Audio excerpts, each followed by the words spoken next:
Rabbighfirli, hapuskan dosa-dosaku sebagaimana aku berjalan di pantai.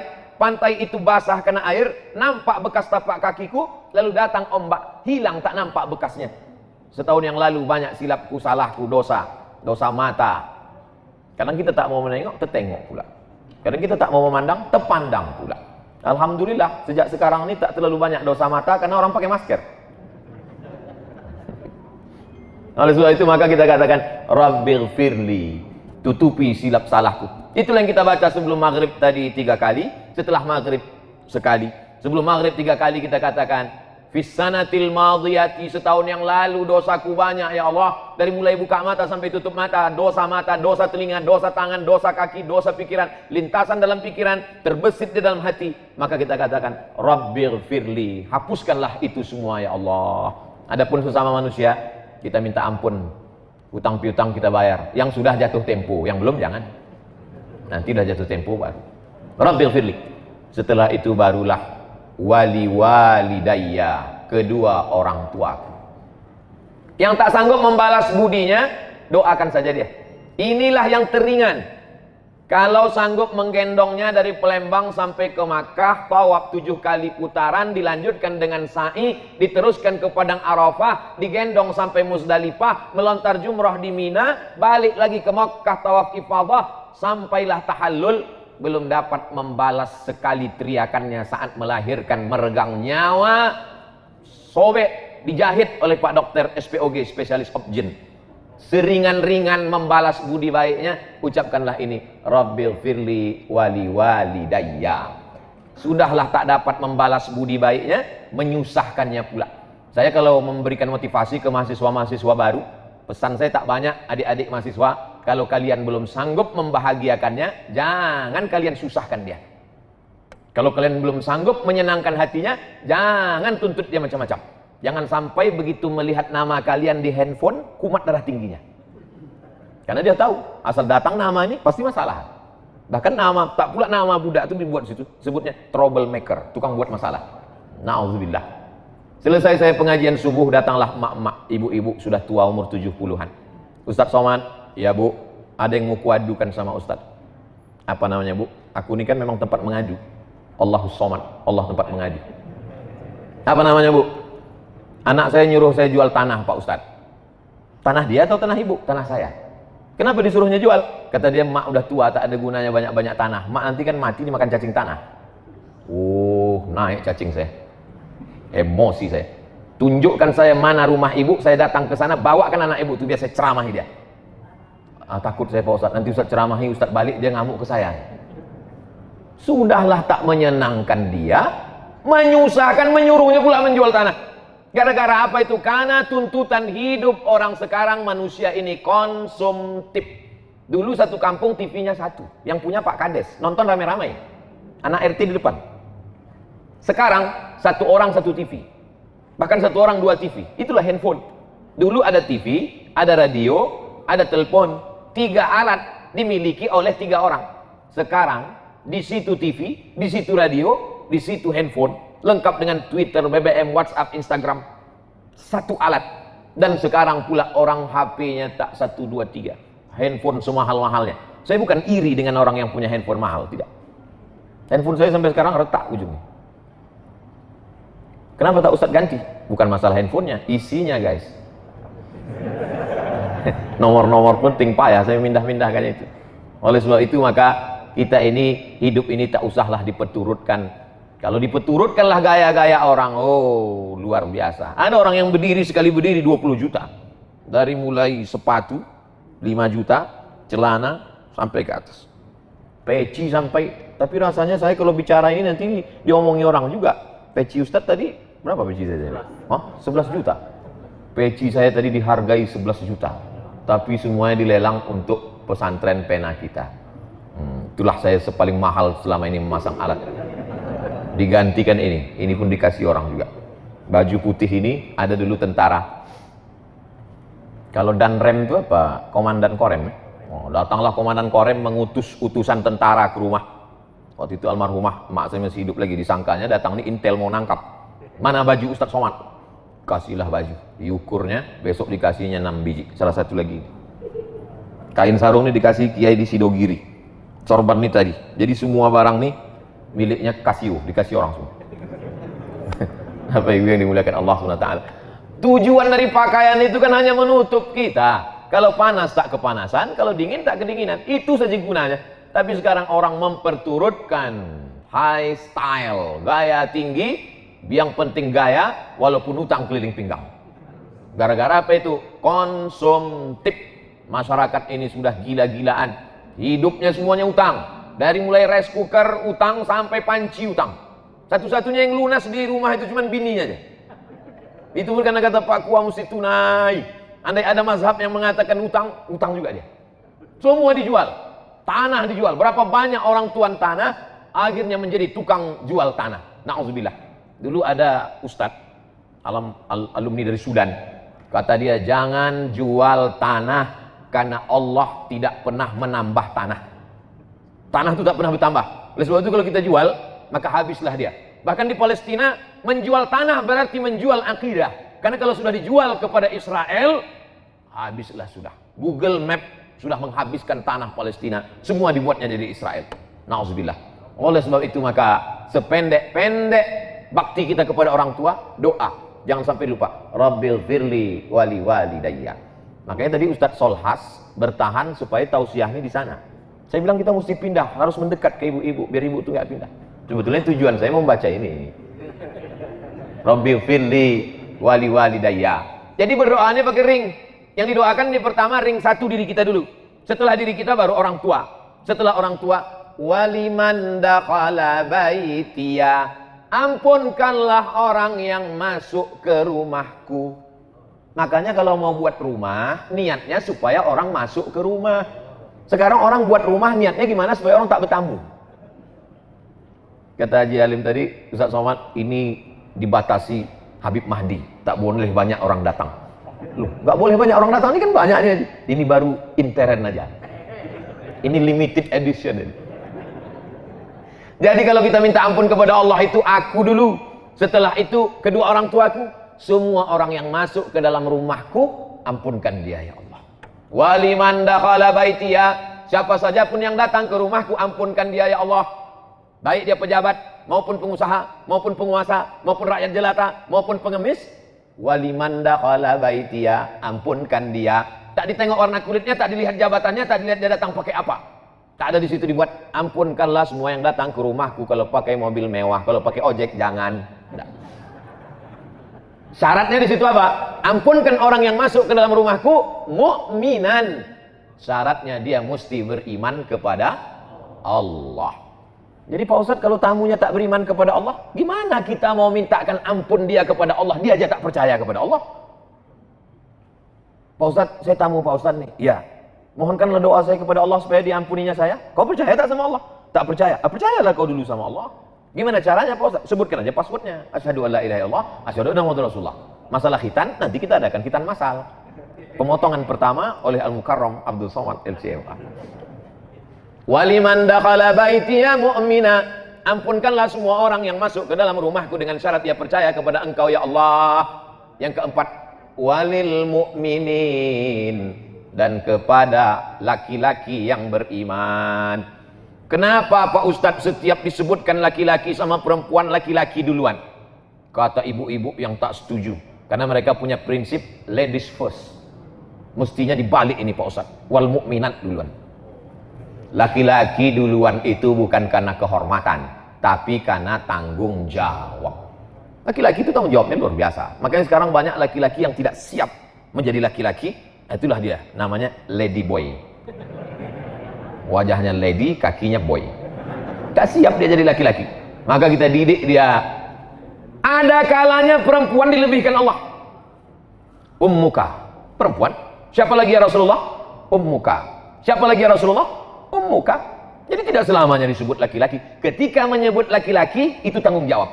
Tapi ketika menyebut perempuan, kehormatan. Jadi tidak selamanya Nabi menyebut laki-laki, Allah menyebut laki-laki duluan. Ketika menyebut laki-laki duluan itu berarti mengandung tanggung jawab yang luar biasa. Laki-laki punya pundak memikul beban. Sedangkan ketika menyebut perempuan, maka yang disebut di situ adalah kehormatan yang luar biasa.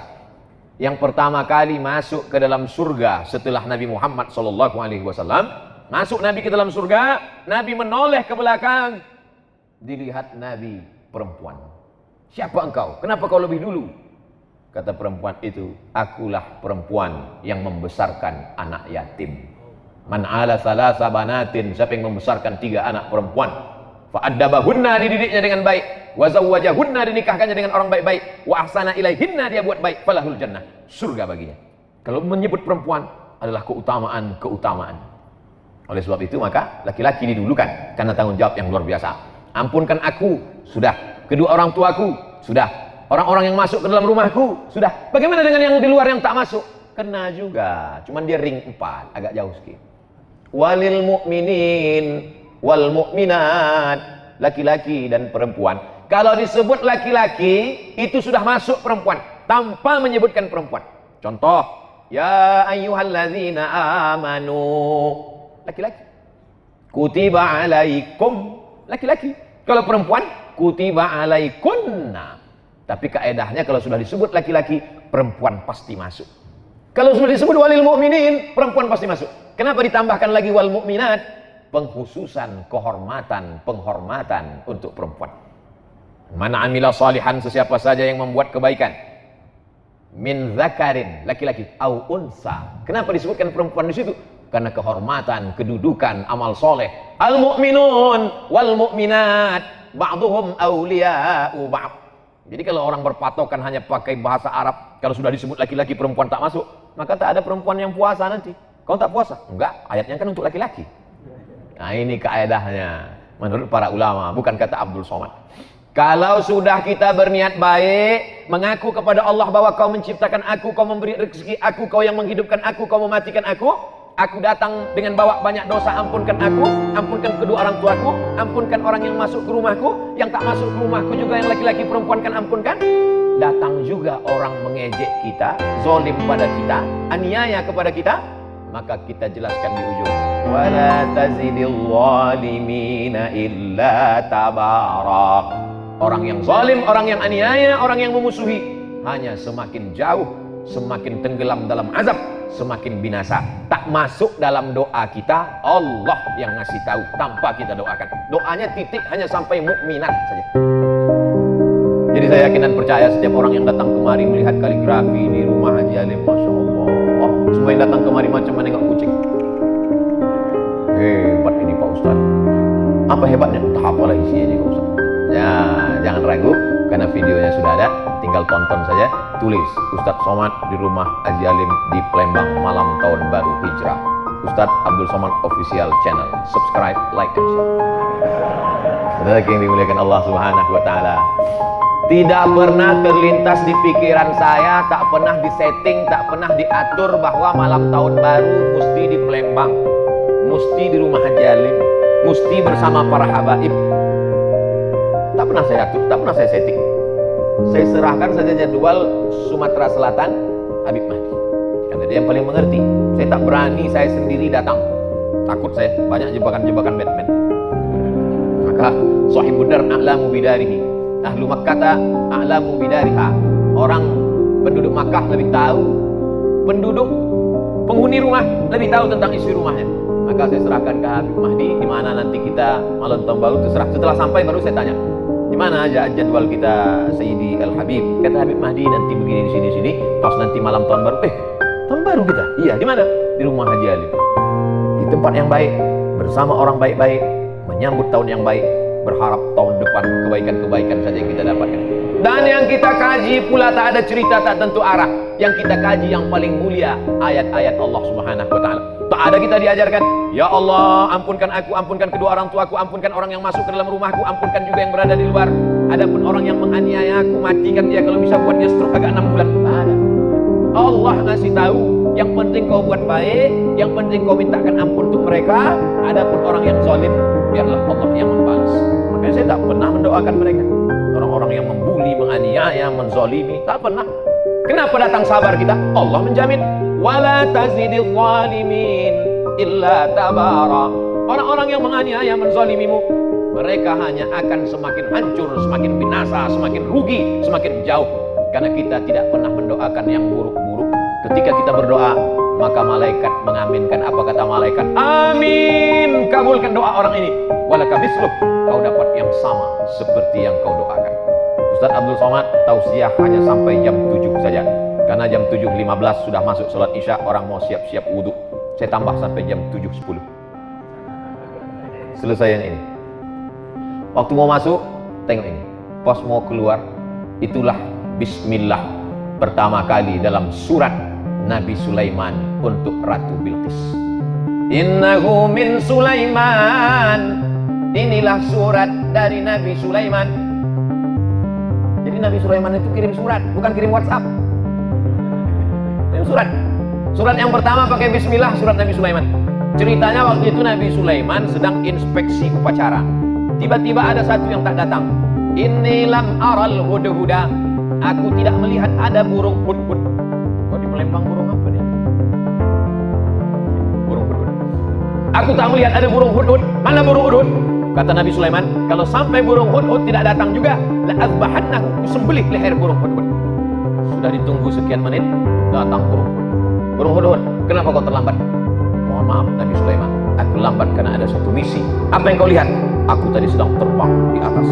Terus kulihat ada istana yang sangat megah di bawah, dan rupanya ada satu kerajaan. Pemimpinnya seorang perempuan. Terlambat, gak apa-apa, karena ada satu misi. Inilah intel pertama. Hudhud intel. Tapi intelnya untuk kebaikan. Jangan yang di intel itu Ustaz. Gak apa-apa juga untuk laporan dapat pahala. Nah, lalu kemudian burung hudhud melaporkan, oh jadi kalau begitu ada seorang perempuan yang berkuasa. Iya. Apa nama kerajaannya? Kerajaan Sabah. Ratu Bilqis nama pemimpinnya. Maka ditulis Nabi Sulaiman lah surat Innahu min Sulaiman. Ini surat datang Nabi Sulaiman dari Nabi Sulaiman. Wa innahu bismillahirrahmanirrahim. Satu-satunya bismillah yang tak ada ikhtilaf antar ulama dalam Al-Quran. Inilah. Adapun bismillah dalam Fatihah masih ikhtilaf. Menurut mazhab Hanafi, Syafi'i, Hambali, bismillah dalam Al-Fatihah itu ayat 1. Tapi menurut mazhab Maliki, ayat 1-nya adalah Alhamdulillahirabbil alamin. Makanya Quran cetakan Maroko, coba lihat Bismillahirrahmanirrahim, tak ada angka 1. Karena menurut orang Maroko, mazhab Maliki, Alhamdulillahirabbil alamin, itu yang angka 1.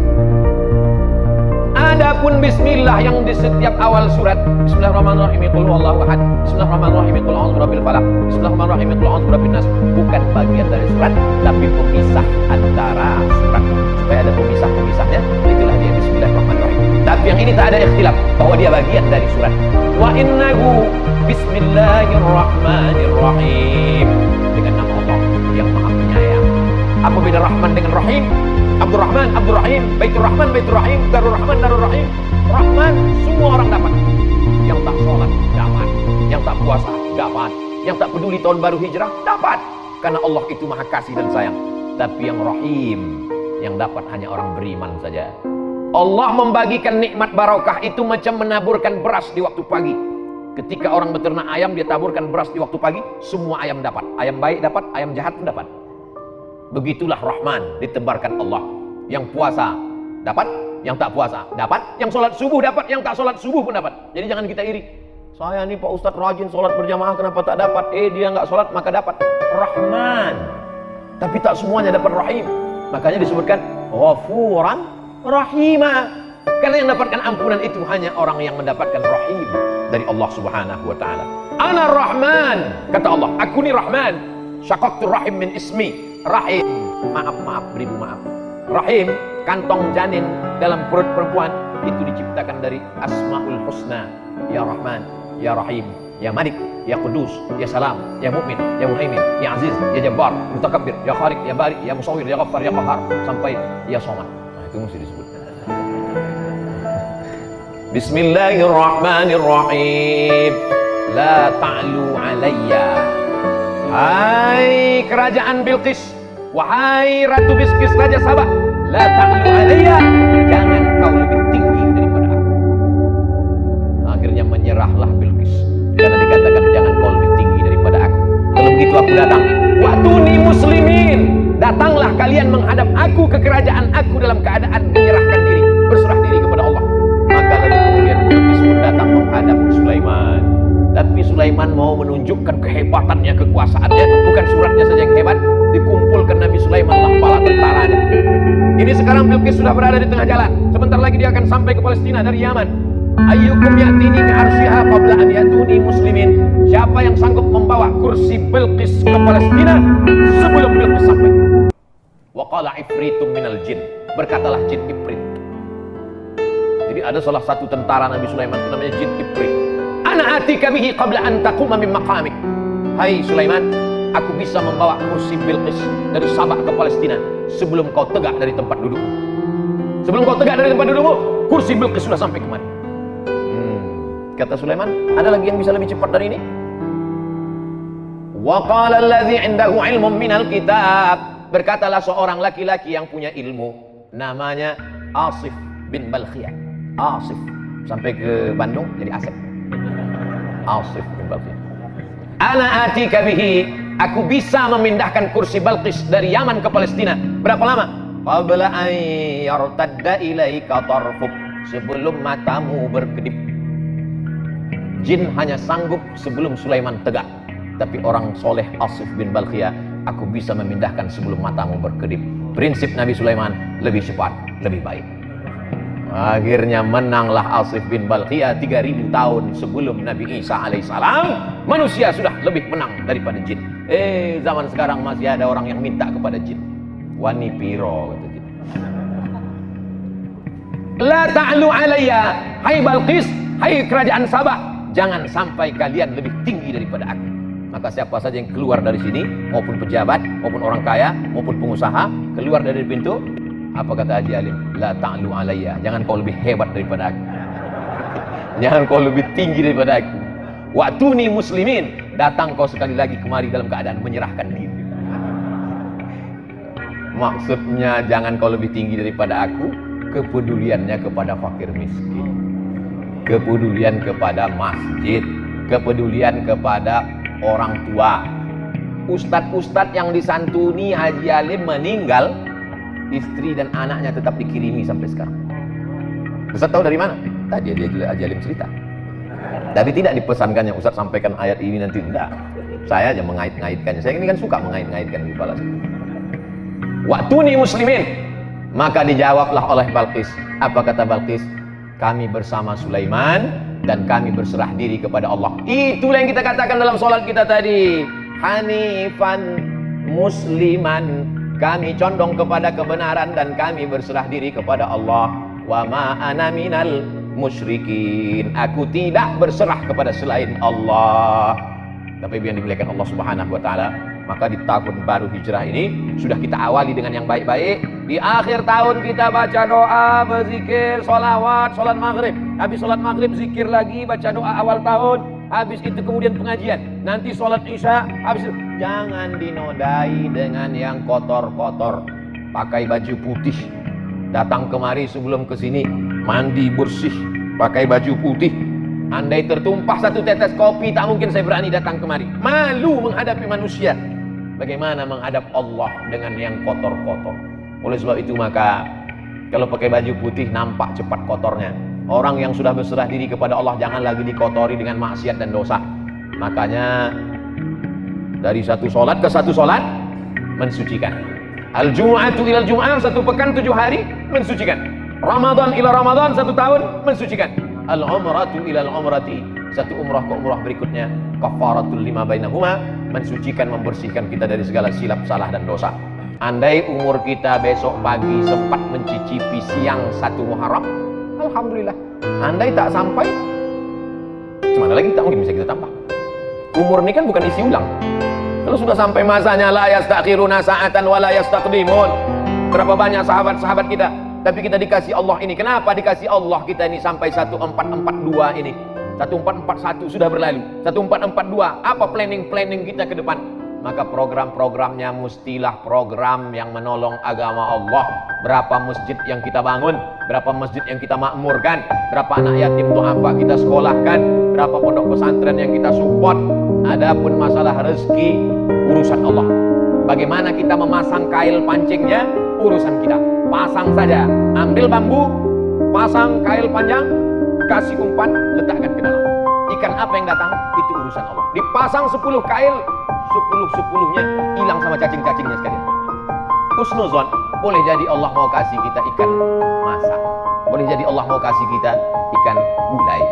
Jangan suuzon kepada Allah. Ana inda husni zanni abdi bi. Kata orang Melayu, rezeki musang tak akan dimakan harimau. Kalau rezeki musang itu dimakan harimau, sudah lama musang itu punah.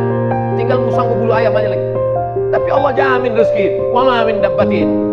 Ini perlu diyakinkan lagi, dikuatkan lagi. Tu'izzu man tasha wa tudhillu man tasha. Biadikal khair. Engkau yang punya kuasa. La haula wala quwata illa billah. Ini zaman Covid ini banyak orang cemas. Berapa banyak orang yang kena PHK, dirumahkan, diputuskan kerja, imannya turun, imunnya down, masuk penyakit, maka tak ada, makin kacau. Dunia tak dapat, akhirat tak dapat. Sedangkan kita yang selalu kita minta, Rabbana atina fid dunya hasanah wa fil akhirati hasanah wa qina adzabannar. Maka dengan berjumpa dengan para habaib, dengan para ulama, dengan orang-orang baik ini, bangkit semangat kita, sehat, tetap dengan ikut protokol kesehatan. Mudah-mudahan keberkahan selalu menyertai kita insyaallah. Man kana yaumuhu khairum min amsihi fahuwa rabih. Siapa yang tahun 1442 ini lebih baik daripada 1441, itulah orang yang beruntung. Man kana yaumuhu mithla amsihi fahuwa khasir. Siapa yang tahun 1442 ini sama saja macam tahun 1441, maka dia orang yang rugi. Yang lebih mengerikan, man kana yaumuhu syarrun min amsihi. Siapa yang tahun 1442 ini lebih jelek, lebih buruk, lebih banyak dosa, lebih banyak maksiat, lebih hancur daripada tahun kemarin, fahuwa mal'un. Itulah orang yang dilaknat Allah SWT. Mudah-mudahan kita semuanya lebih baik ini, lebih banyak ibadah, lebih rajin tahajud, lebih banyak doa, lebih banyak sedekah, lebih banyak berdoa, lebih banyak berzikir, lebih banyak kebaikan-kebaikan insyaallah. Amin ya rabbal alamin. Terima kasih segala perhatian. Mohon maaf segala kesilapan dan kekhilafan.